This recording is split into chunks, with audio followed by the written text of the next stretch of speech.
Hi, my name is Chloe, or Zoomiona, which is my creator tag of sorts, if you can call it that, or Xumz for short. I started running my business in 2021, and from its humble beginnings to the practical lessons I've learned along the way, I'm excited to share my experience with you. I had a passion for creating, and I wanted to share my art with people. I actually started with making little clay figurines and sold them at a pretty high price because of the amount of time and effort I put into making them. But I also wanted to make something more affordable, so I started with 2 listings of drawings that I made into stickers. The reason I started my business was because during the pandemic, I had just entered university and everything was online. I saw that my program was quite competitive in terms of work and job placements, especially being in a co-op program. So I wanted to expand on what I knew and try something different, so I opened a small business. It was and still is just a hobby, and it was something that I've never done before, so I thought it would be a nice challenge. It was intimidating but also exciting. I took on the responsibility of creating products, photography, and advertising all during school. It took a lot of dedication, so I had to manage my time properly while I was taking courses. I was able to set small goals along the way, and I was able to successfully start my shop in a few months. I've been drawing for a really long time, and I never had a purpose for my art other than I liked to do it. Starting to sell my art online to customers and other creators gave me motivation and a place to direct my energy and passion into something fulfilling.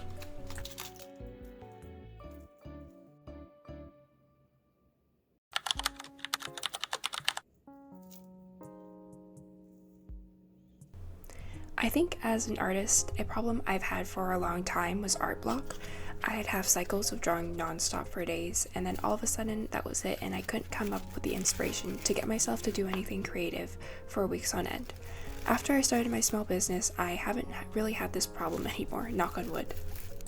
Recently, I've been reading a book called The Artist's Way, recommended by Tammy and her business Uncomfy, and the book explained that you're basically a well of creativity, and when the well dries up, the only way to refill it is to find inspiration. This can come from anything around you, like art from other creators, such as what they make or what they write, things that you see in nature, or the things you see in different cultures. I think this has been the very case for me, as seeing what other creators make helps me come up with my own ideas and motivates me to draw or sculpt. That was also another purpose I found along my journey after opening my shop. It's just another reason that keeps me going, as I would also like to inspire other artists and non-artists to create things. I once got a review for a sticker where a customer had shared a photo of it on their journal and expressed hope that it will help them with their creative writing, and I thought, wow, that's exactly what I wanted it to do.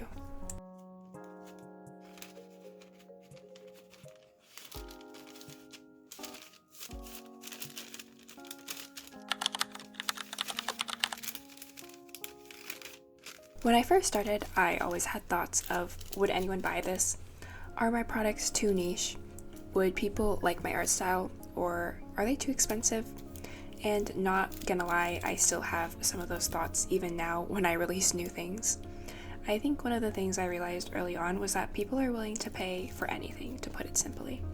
I'm basically selling paper with some ink on it, and there are people who will make $100 orders. I never thought people would enjoy stickers so much. I do think that there are certain scenarios in which a product may not be good, and that's the reason why people aren't purchasing it, in which we'd have to try and find out how to improve it. However, there's just so many people in the world, so it's hard to believe that there won't be hundreds or even thousands of people who would love your product. It's so important to value your hard work, and I've learned that there are people out there who are willing to pay a lot of money just for some stickers if that's what makes them happy. I've also found it encouraging to interact with customers, even if it's only online, as they can be so uplifting and supportive. I love reading reviews and getting feedback, as it helps me improve and keep making products. When I purchase something from a small business, they always put so much love and effort into their products. When they share their experience and how they make their products, it makes me want to support them even more.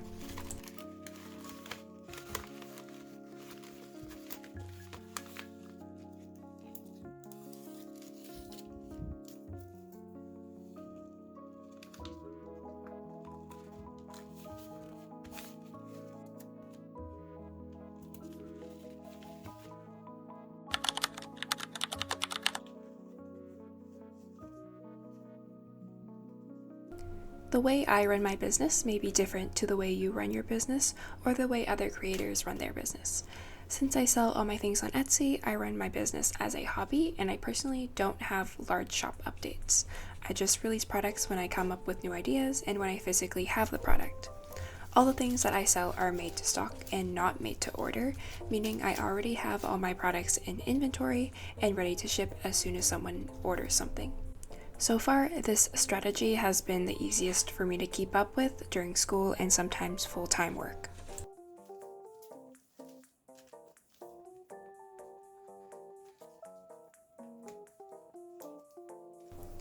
Let's talk about outsourcing. So all my clay products are handmade and I make them at home in my bedroom. Same with the majority of my die-cut stickers and sticker sheets. The exceptions are die-cut stickers with special effects and acrylic keychains.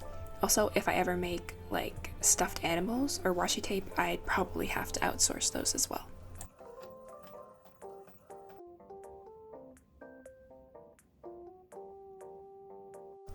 For my acrylic keychains, I've tried a few manufacturers and had some not so good experiences.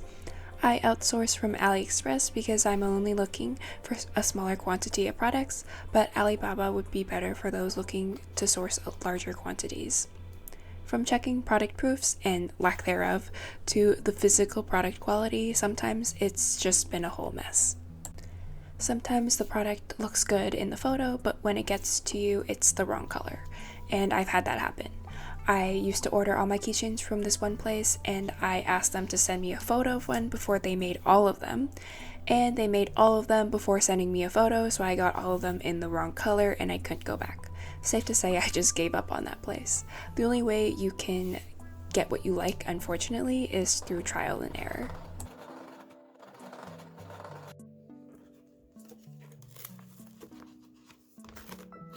One big lesson I've learned is that cheap products will bring you customers that are looking for a deal, but a justified price that reflects the time and effort you put into a product will bring you loyal customers.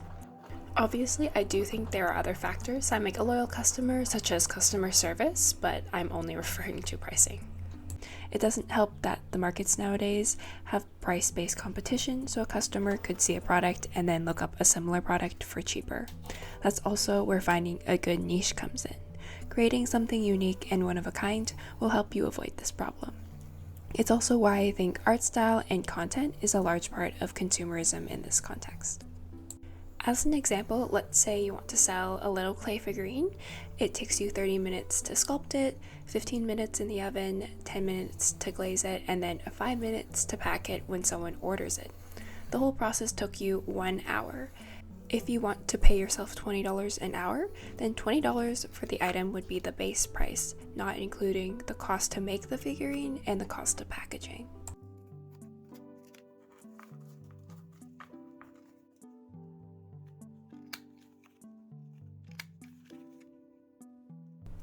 I think shipping was definitely one of the hardest things I had to learn. I'm not sure how it works on Shopify, but on Etsy you get a reduced shipping price. All my paper orders come with untracked shipping using a stamp and envelope. However, I made an option for non-paper items such as acrylic keychains and clay products to be upgraded to track shipping at checkout. Since I live in Canada, I use Canada Post as my preferred postal company, in which I found that their postage stamp rate website is super helpful. This is only for paper items, but you simply select a destination, and then the website will tell you the stamp pricing for the weight and dimensions of your parcel. For non-paper items going between Canada and the US, you need a shipping label such as tracked shipping or a small packet label. These labels can be purchased through Etsy.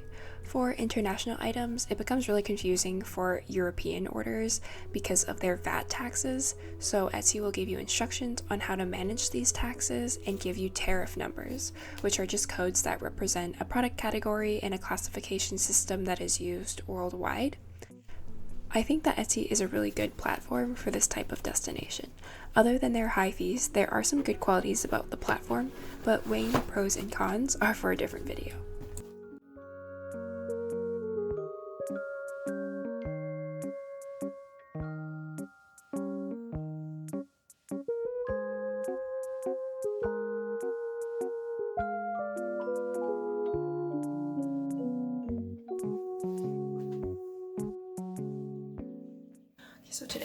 got up super early to, can't even remember. Oh right, well, to film this and pack my orders, which we will be going to the post office today for the third time this week, because on Monday all the stamps for Canadian shipping and for Canada Post, they increased their postage pricing, so I went on Monday to figure that out, and then I realized that you can buy cent stamps, so that on Wednesday I have to go back to the post office to also drop off orders and then buy more of the stamps, and then we're going today as well to drop more off. Also, while making more keycaps, I cut my finger, can't see it, but cut my finger using the X-Acto knife again. And yeah, I also was helping my parents with the soil in our garden yesterday, and I cut my leg on a shovel. So I don't know, like I'm thinking of going to the gym after, and then going to buy more plants with my mom, because that's my first real plant. That one is not real, and now I want more plants. First it was the blind boxes. I got so many of those, and then I couldn't stop buying them, and now we have plants. Okay, so also this semester from, what is it, May to September, I'm on co-op for university, and I couldn't find a job, so I think I'm gonna go to some hospitals and drop off my resume. I don't know if people still do that, but we're gonna try. But that means I also need to go to HR to drop off my resume. I don't know where that is, so we're gonna need to figure that out. That's also why I have so much free time, and that's why I could go to the post office 3 times a week this week, because otherwise I wouldn't have done that. I don't usually go to the post office that often. Also, it's because I go to the gym, and there's a post office near the gym. Luckily, I've already completed all my co-op requirements for my degree, so I don't technically need to do any more co-ops, but it's just better to find a job so I can work, so I can make money, extra money, you know, to pay for grad school. So I already showed this, but I made this like, oh, look at her. Oh, she's so cute. Okay, I probably made this thing like 5 times, and then I hated the way it looked. I don't know, I just like didn't really look cute or anything. And then I finally figured this out, and I love it. So I was thinking I will make more of these. These are so cute. Look at it. And last but not least, I made these little keycaps. These are like my lavender ones. I made like a bunch before of different colors, but I wanted to try do more summery, / like spring. So here we are, and I'm gonna make more of these as well, but hopefully different color. I need to make the mold, like the actual keycap first, and then we'll get to the painting. The look, they have like little lavender leaves on the side, or I don't know, maybe they don't look like leaves, but that's why, that's their purpose. Yeah, I just need to do glazing now, like resin glazing, and then I'll probably make more after. Also, I just bought this air purifier. I don't know if it actually works, and the only reason I bought it is because when I sand my polymer clay projects, there's a lot of dust, and whenever I resin glaze, there's like a lot of resin particles. I don't know, but I don't want to be breathing that in, so I decided to invest in one, so I got this one, and hopefully it works.